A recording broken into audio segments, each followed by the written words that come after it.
হাত বা ছুরি কালো না করে মোচা বাছা ও কাটার সহজ ট্রিক্স। শুরুতেই বানিয়ে নিতে হবে নুন হলুদ জল। প্রথমে পাপড়ি থেকে ফুলগুলোকে সব বের করে নিতে হবে।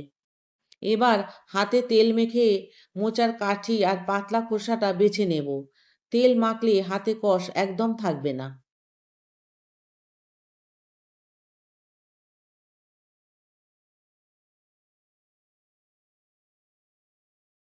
হাতে আর ছুরিতে আবার একটু তেল মেখে মোচা কুচিয়েই সাথে সাথে নুন হলুদ জলে ভিজিয়ে দিতে হবে। আর যেখান থেকে ফুল বেরোবে না সেই নরম অংশটা ঝুরি ঝুরি করে কেটে নিয়ে সাথে সাথেই ওই নুন জলে ভিজিয়ে রাখবো 15 মিনিটের জন্য।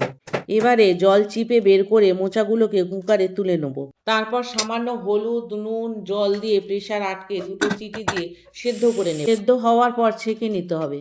এরপর পুরো রেসিপিটি দেখতে প্লে বাটনে ক্লিক করুন।